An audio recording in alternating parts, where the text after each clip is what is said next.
Welcome back, everyone. I am the Depressed Dior, and this is Langrisser Mobile Apex Season 6.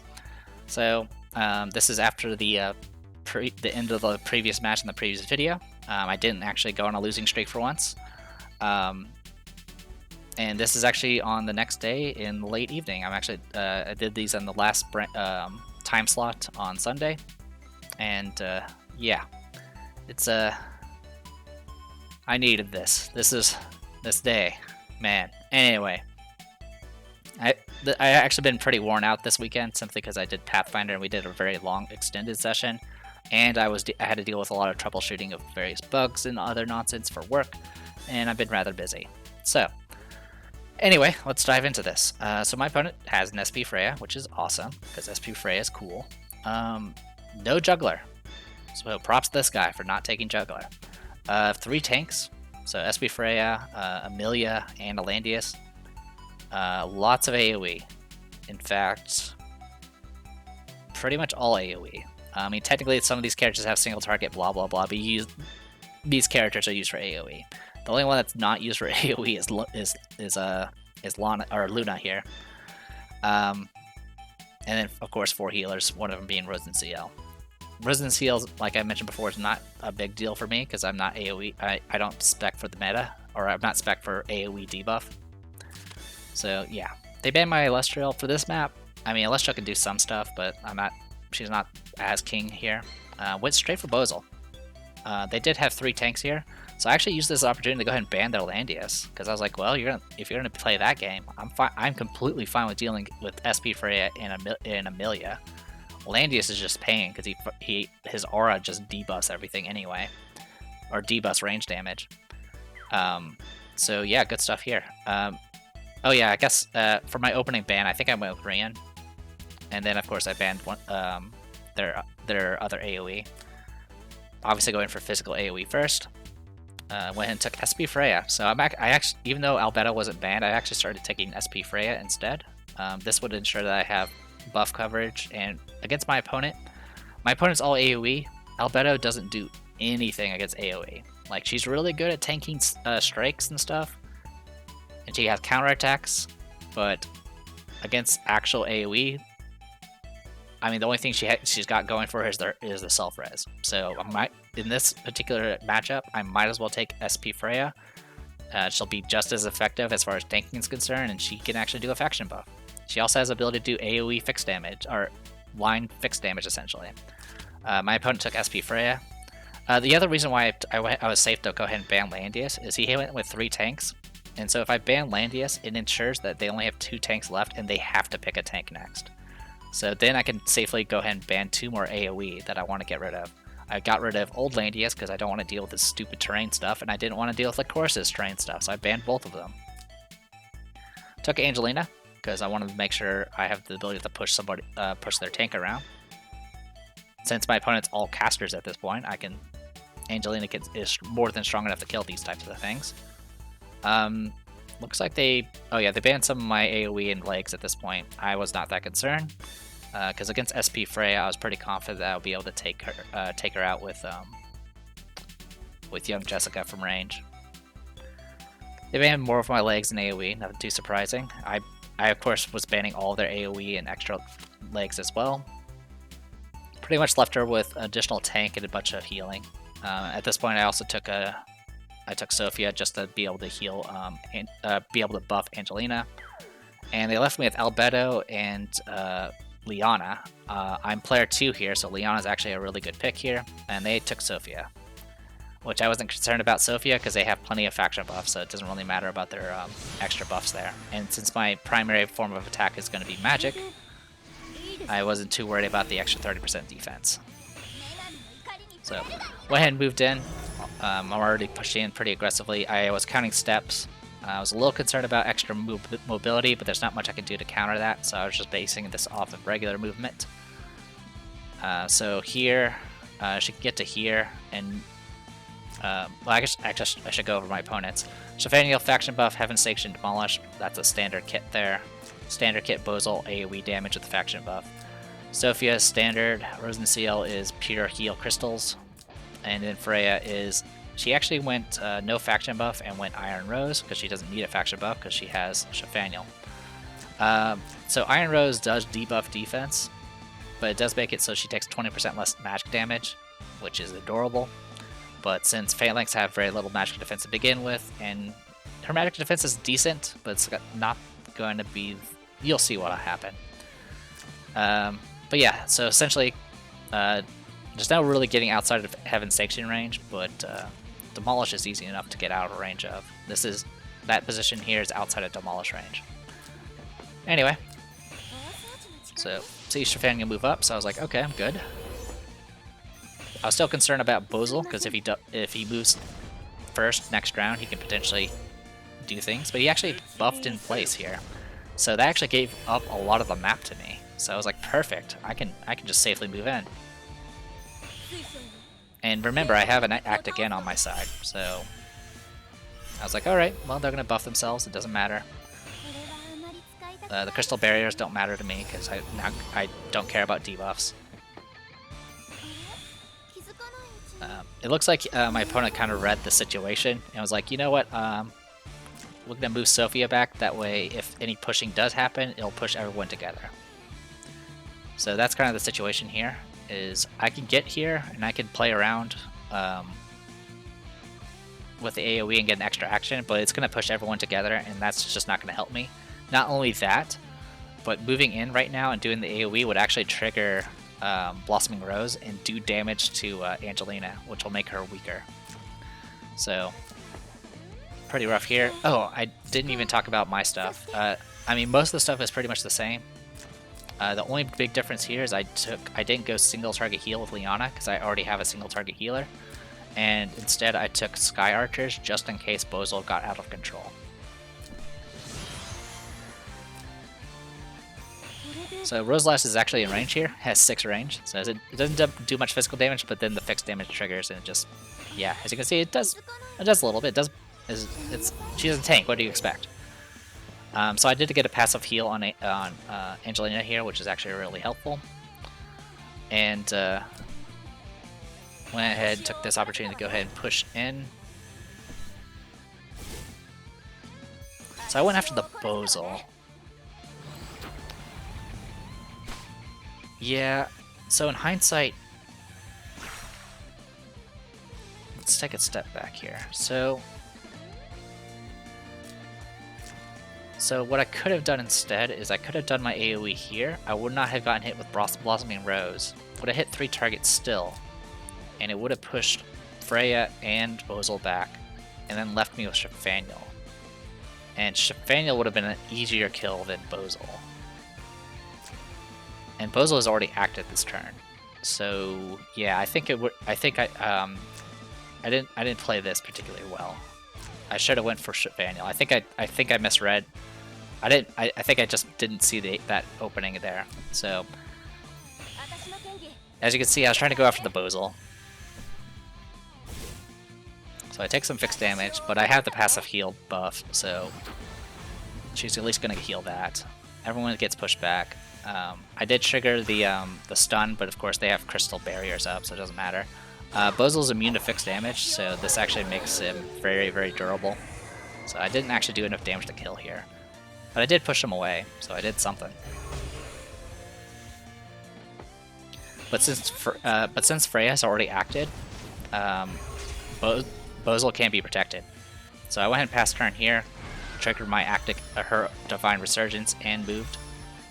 I actually triggered Breeze and Divine Resurgence. I didn't really need both, but that just gave me a better positioning overall, because then I could position here. Yeah, if I hadn't gotten the Breeze proc, I would have still been able to go here and still reach Bozel. But now, but thanks to the Breeze proc, I was able to get to here, and now I have coverage. I had coverage on Bozel and Shafaniel, which means I technically have coverage on Freya. And so I'm all set to start wrecking Freya once I get the opportunity.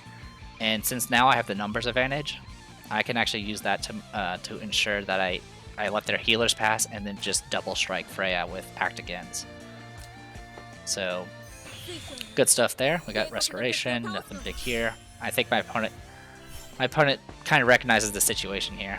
I think around this point it might not have been this point in particular, but sometime in this match he does send an emote that says "I'm dead," or I'm so dead.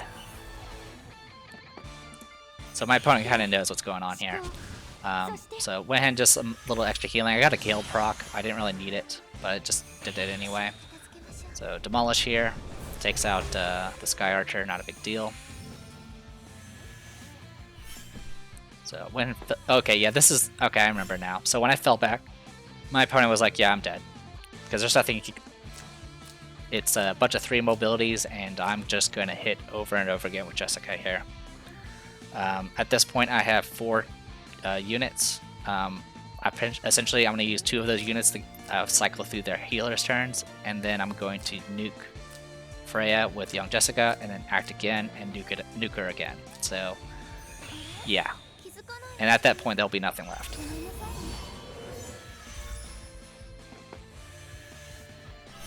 I definitely like these matches where I can take advantage of young Jessica. It's kind of hard since a lot of people have really good AoE or lots of legs. So went ahead and moved in, did Rose Lash. I wasn't too concerned. My main target is just taking out their tank at this point. So going in with Cleanse. Not enough to kill. So Crystal Spike and all that does actually trigger off a range, which is something that Barb doesn't. So that's another advantage that being SP Freya does.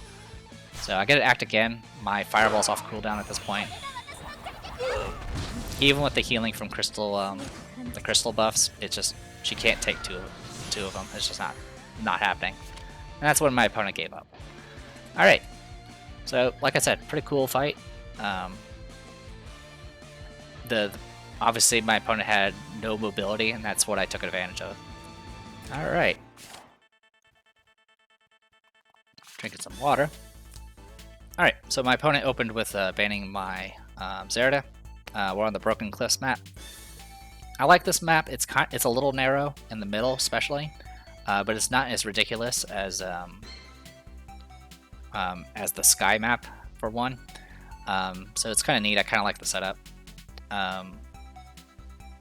As for my opponent, this is a rushdown essentially. Lots of AoE. So much AoE they took an SR character. Who is that character? Give me a second. Oh, right, the Egbert. So that's Egbert there. His gimmick is all of his spells do extra fixed damage after the fact.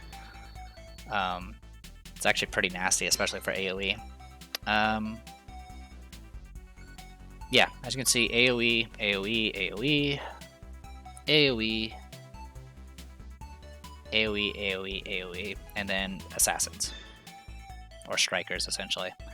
So yeah, they went with they have 3 tanks, but as you can see, they only went with 3 tanks, 3 healers.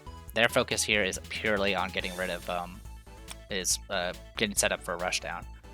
That's pretty much why you would take someone like Imelda, for example, because she can give mobility.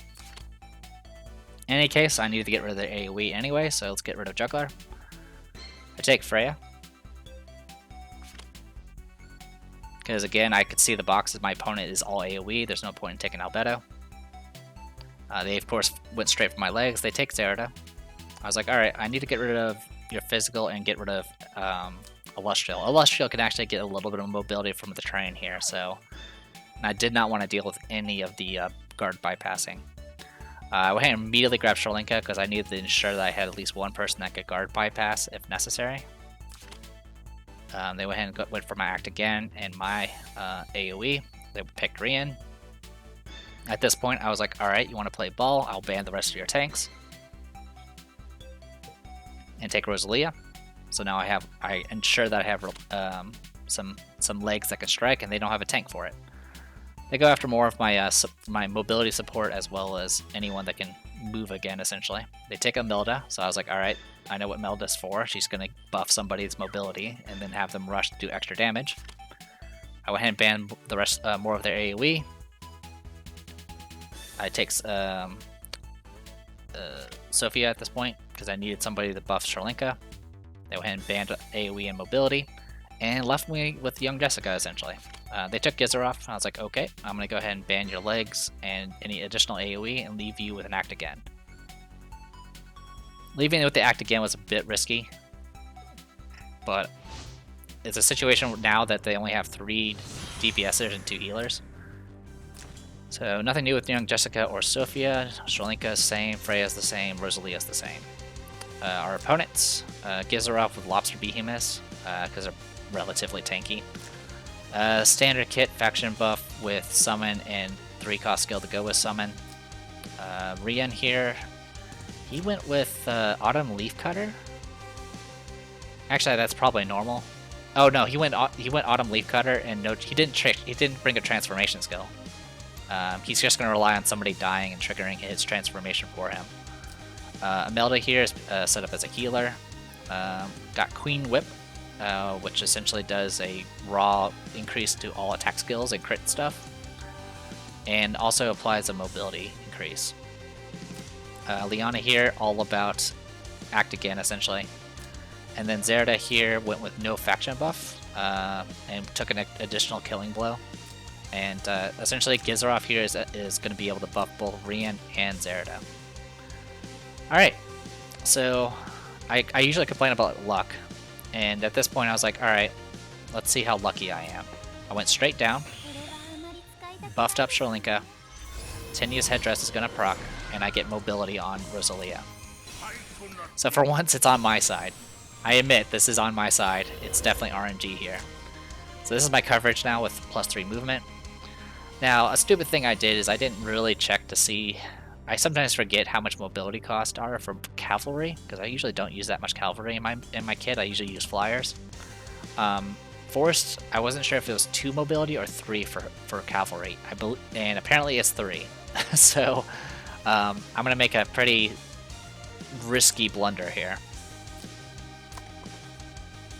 So I move in, I do Sword of Protection, and I was like, let's see if I can, because my goal, if I was able to get into the forest here, I would have chivalry and went straight for Zerda. But with 3 mobility where I was at, I couldn't actually get. I would need 4 mobility to actually get into the trees. So I was like, well, I'm here. Let's see if I can kill Gizarov, I guess.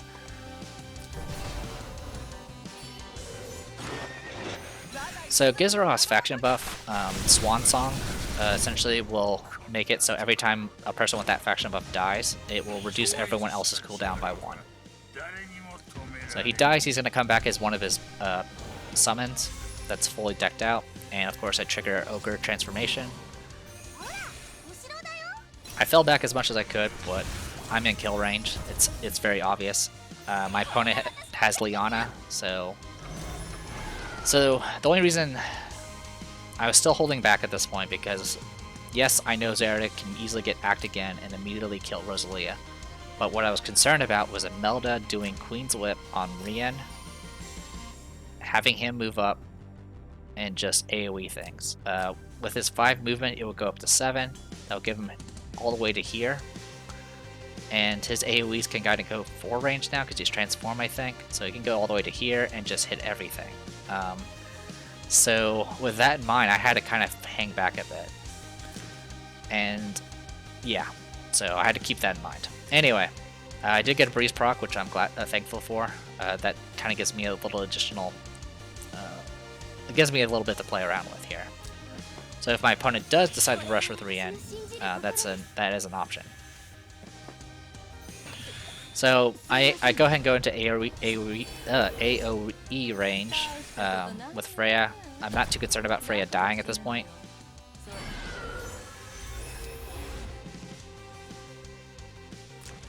But I need to at least get some sort of coverage after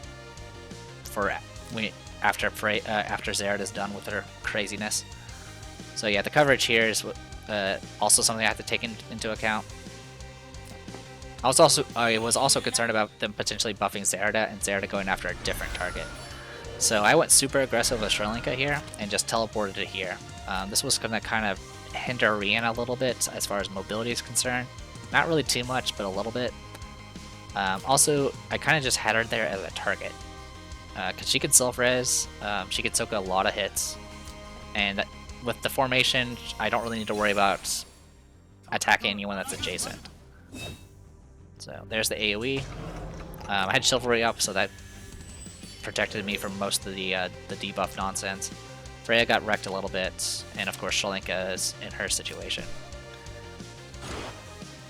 Alright, Death Beam! Fully decked out component, so it has the AoE follow-up as well. And then as you can see, moves in here. Killing Blow. Not sure exactly what the plan was here. She only fell back. She only fell back to one step essentially. So yeah, sorry, a little bit happened there. So she struck here, took out Rosalia, fell back to here.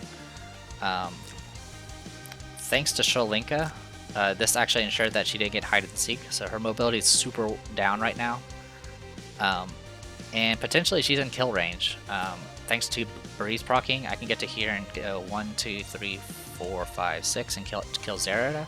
But right now Zerida is not a threat. Like, yeah, she's gonna kill Shalinka, but I don't care about that. I need to get rid of Rian. Because at that point, once Rian's down, the only threat will be essentially just Zerida. Like, sure, the construct can do some damage, but whatever. Zerida's the big threat here. So that's why I went ahead and moved down. I have Fireball, which is good against infantry. So yeah, 28,000 damage, more than enough to kill.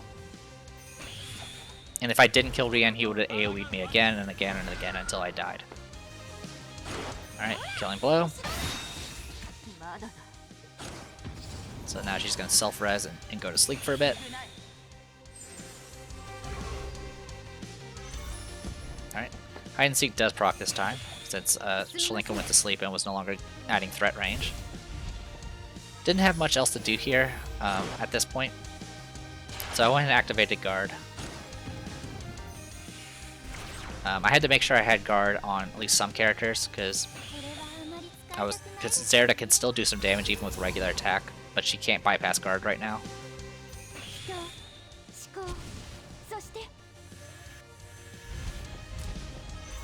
So I was kind of taking that into account. One thing I was also trying to do with Sophia was trying to proc another mobility buff if I could, because if I could proc another one, that would give me really good control here. But the good news was the turn order. The turn order was in my favor, especially thanks to the Act Again nonsense, because that kind of ensured that it pretty much ensured that I would go first. So my opponent is going to go ahead and keep nuking me. Holy against Undead is actually pretty rough. And I go first, so I'm like, well, you're in range. And Cleanse is strong against Undead. So that takes out Zerida, leaving behind 2 healers and a construct. My opponent doesn't give up yet, gets a kill with a construct here, finishes off Shalinka, so it's 3 on 3. Well, I guess 3 on 2 plus 1 pet. I'm trying to proc mobility just because obviously the mist is closing in. Act Again on the construct. I mean, their only damage dealer is the construct at this point, so they're just buffing up that construct.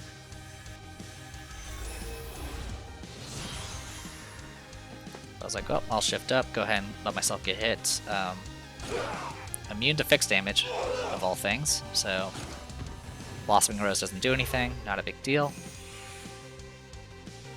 Oh, the reason why the immunity to fixed damage, for those who don't know, Imelda's unique helmet doesn't, essentially after her turn, it'll do a 1-turn fixed damage immunity to everyone nearby, essentially. Up to 4 characters, I think.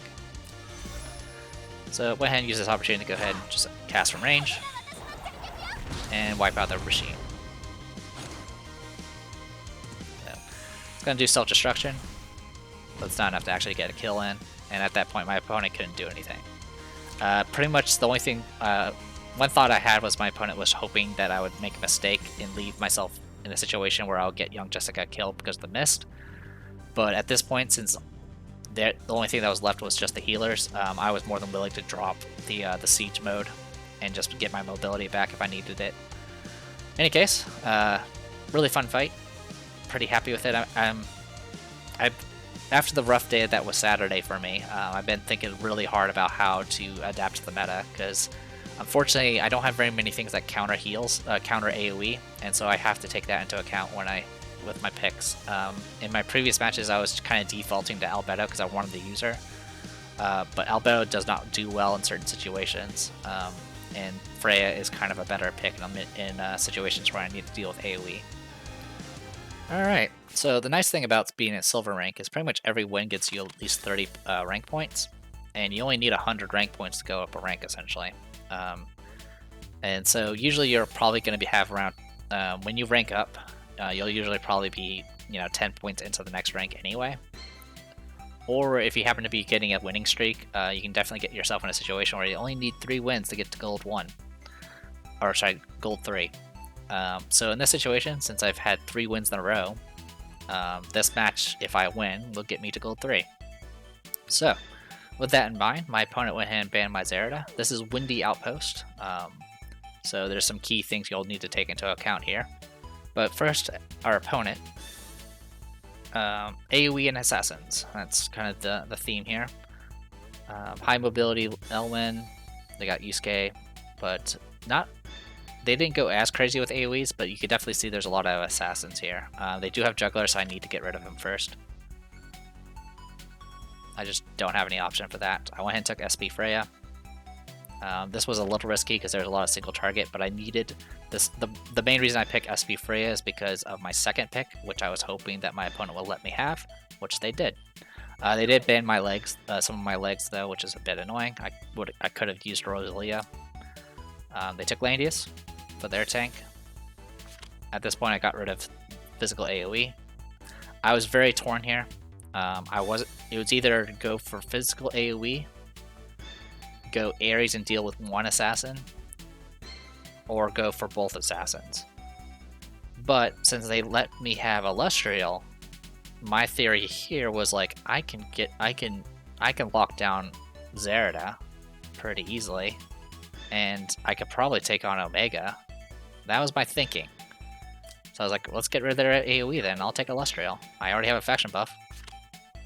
They went ahead and went after some of my other assassins. They take Zerida. I was like, oh, perfect. In hindsight, I probably should have considered maybe getting rid of Omega, but I was more concerned about these strikers and obviously Leonhardt there. So I went and got rid of Leonhardt and went and got rid of Elwyn and took Young Jessica here. So now I have super mobility because Celestial is amazing on this map. I have long range nuking support from Young Jessica. So my plan was Celestial lock down Zerida, and then Young Jessica try to deal with Omega. They banned some of my AoE. I wasn't too concerned about that. They take Omega, so they're going all in on the assassins, kind of like I am. Went ahead and got rid of their teleport and got rid of Yusuke. And I go ahead and take Sophia. They ban my act again, and they ban my act again with D-Lit. And they take their D-Lit. And at this point, I was like, I'm getting rid of your AoE, I'm getting rid of your act again. So the big thing is, I let assassins with attack blessing could be very, very dangerous. They left me with both the Overlord characters. I took Albedo, or not Albedo, I took Shaltir, because I don't need a tank. And Shaltir can potentially do some damage to Landius, and also has some pretty good mobility. So with this, I actually have really good mobility here. And they take Tiaras here. Alright. Some of you guys have probably already seen what I can do with Illustrial here. I was still very concerned because there's the potential for +3 mobility from Tenya's headdress, and that can definitely put a wrench in things. So I'll go ahead and point out my first mistake. I actually went too aggressively. I know it's hard to think that from out here. I mean, even Zerida can't reach here. And Illustrial, that's her coverage right now from where she's at. So Zerida, even with hide and seek and +3 mobility, she should not be able to get here. Actually, she can. So yeah, I should have stopped here. I should have stopped up here.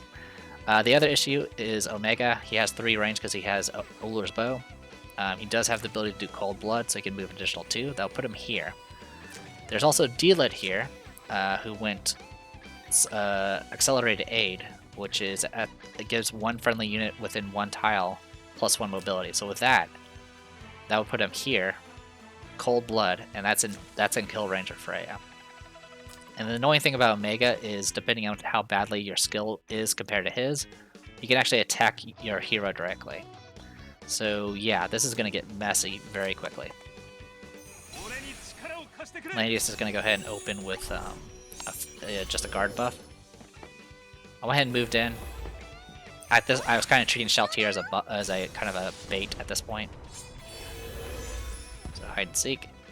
So one thing that's kind of interesting about Zerida, particularly Demon Zerida, is you can actually give her a tenuous headdress, and so it was giving random buffs to Omega there, which is really kind of a neat little combination there. Personally, I don't use Demon Zerida because of Holy, but that's actually kind of cool. I like that. Attack Blessing. So yeah, I'm already preparing for assassination here. And I was like, well, I'm gonna have to hang back a little bit until I figure out what to do about Omega here, because Omega can bypass guard just with his nonsense. So this is what Omega can do when fully buffed up, by the way. So 3 range, surprise attack. Yeah. More than enough damage. And then Shadow Comment means he can fall back. It's just, yeah, this made me very worried. Like, before this match, I was like, please give me a match I can win, because I wanted to just get gold 3 and get done with it. Because, man, like I said, Saturday was rough, and I did not want to go through that again. But that's a rough start. I lost my tank right off the bat. Now, Cold Blood's on cooldown right now. Zerida's range is only this far. I'm super concerned about Tenyu's headdress proccing mobility at this point, and I was like, I need to get rid of this tank now. He hasn't faction buffed yet. I could potentially try to get rid of his guard buff using Sheltier with Purifying Javelin. So I was like, all right, we're gonna rush.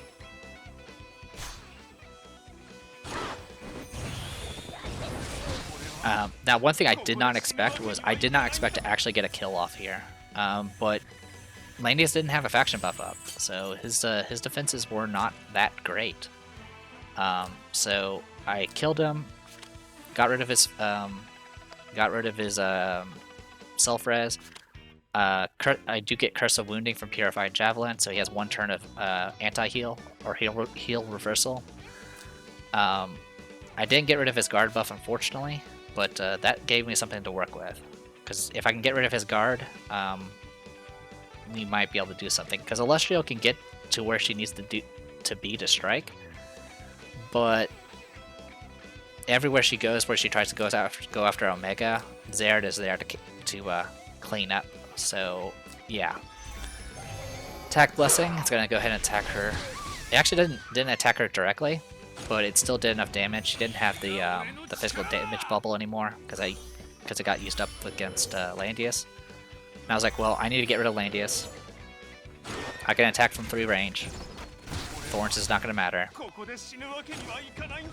And then I can use Roundabout in combination with her talent to just run back. So it's 3 on 4. None of us have tanks. I have a really, really high mobility unit and a turret, and they have a mixture of high mobility assassins. And, well, actually 2 high mobility assassins and D-Lit that can act again. And yeah, pretty much I have to keep track of Omega in particular. One thing at this point, I was like, I need to run the clock. The mist is closing in. The coverage for Illustrial is getting further, and the mist is closing in. So eventually I'll be able to nullify Zerida's hide and seek. The issue is whether or not I can do it in time before D-Lit and Omega get their opportunity to kill me. Because Tenyu Headdress is on Tiaras and Zerida, so each of them have a chance of proccing the +3 mobility, and Deela can give +1 mobility at will, essentially. So, yeah, this is ridiculous. So, turn 3. I'm pretty much, I lost my faction buffer. I didn't even get a faction buff up. That's how quickly Freya died. So I was like, alright, I kept Sophia here. Whether it was Young Jessica or Illustrial, if either one of them got the +3 mobility, that would have been huge. So I was completely okay with just healing each of them and just trying to keep their buffs up. Obviously they don't last very long, and AoE is kind of limited. I couldn't do anything with Young Jessica this round, so she literally stayed in place. Obviously the mist closing in is a bit of a danger, so I have to gradually close in with Young Jessica.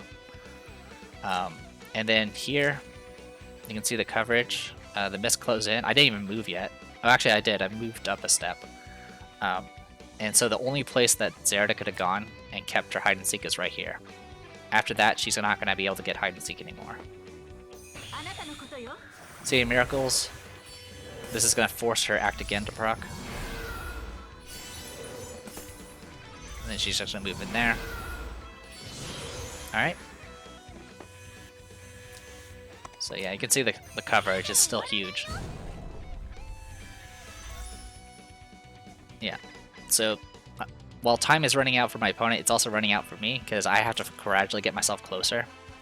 And they can get themselves into a situation where Deela will get rid of her force or no return cooldown, and then she can easily get herself in a situation where she can just double action and rush me.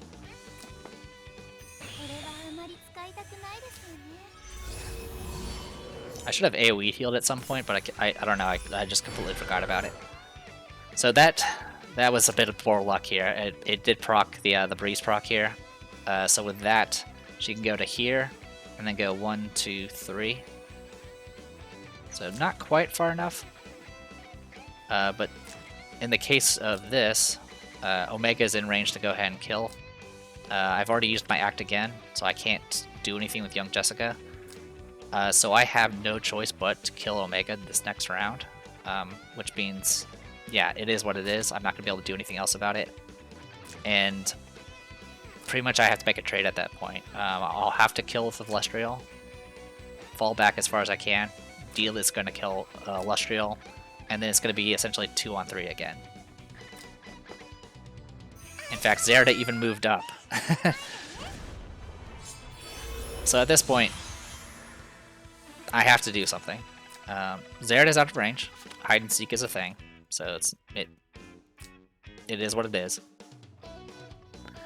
So I can easily get to the forest.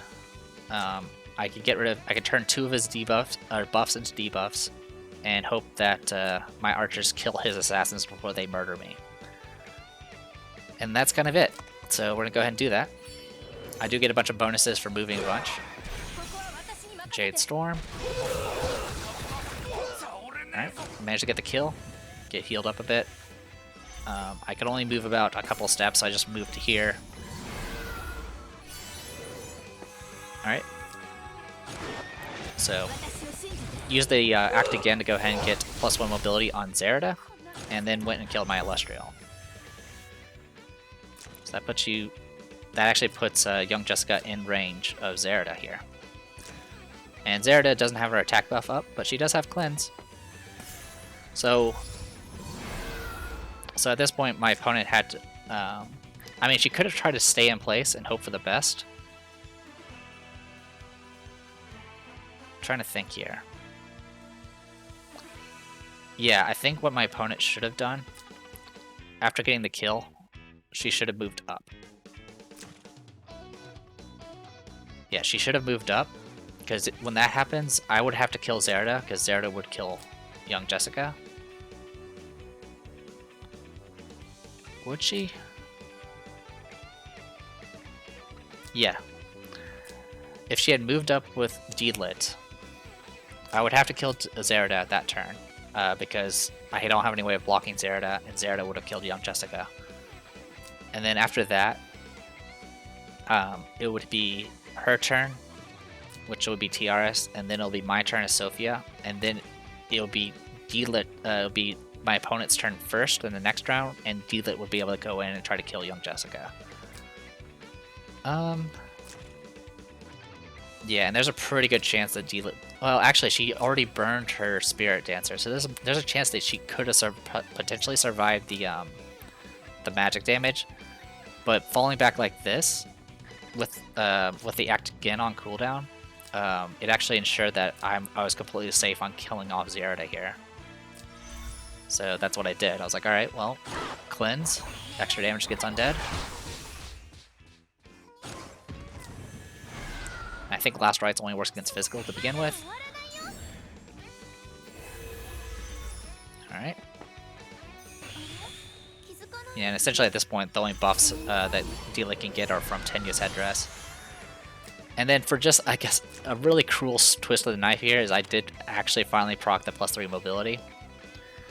This is actually huge because the plan here, I think, for my opponent was to fall back and wait for the act again, and then use that to close the distance. But with my act again now off cooldown and +3 mobility, I could pass turn in place and have 5 mobility as a turret, which means I can get to here, and I have 6 range. So 1, 2, 3, 4, 5. Like literally, I can cover the map here. So with that proc, it pretty much guaranteed that I was going to win. Otherwise, I would have only been able to go to here and then go 1, 2, 3, 4, 5, 6. Which, actually, yeah, my opponent was trapped. No, never mind, she can go down. So yeah, yeah, that Tenya's proc was a pretty good game changer there.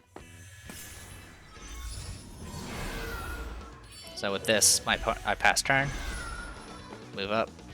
I had Fireball, does extra damage against infantry.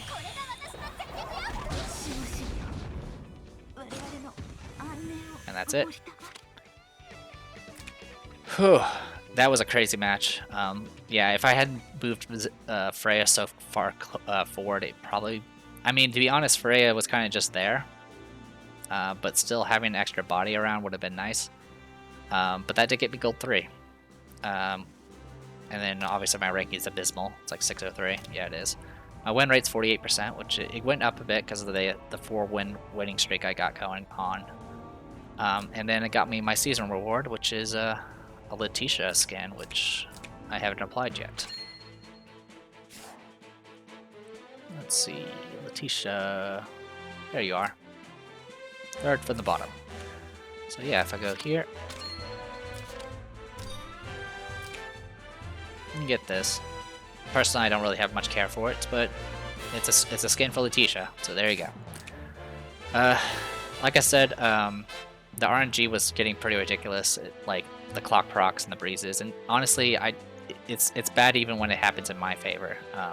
It kind of messes with the strategy of this game, unfortunately, and it's not going to go away anytime soon. As for the meta, the meta is rough. The biggest issue is there's so much AoE potential and AoE debuff potential, and as more and more characters come in that have that similar kit, it gets harder and harder to actually counteract it, because people can make entire boxes that are just revolve around AoE, which means they will guarantee to get their AoE. So with that in mind, I have to kind of just assume certain things depending on what the box is, which is kind of how I played these last few matches. That's why I took Freya a bunch instead of Albedo. And a lot of focus on potentially getting some good strikers and assassins to try to get to take out their casters before they take out mine. And at the very least, even if they're all AoE, I can try to at least take out their physical AoE and just deal with the magic instead, since I prefer dealing with it, since most of my characters are pretty tanky against magic anyway. But yeah, this day was a lot better than yesterday, I'll say that much. Anyway, this video's gone on pretty long, I assume, so I'm going to go ahead and call it here. I'm The Depressed Hero, and this was Langrisser Mobile's Season 6, Apex. I'm Gold 3, so I get to coast for the rest of the season. See you guys next time.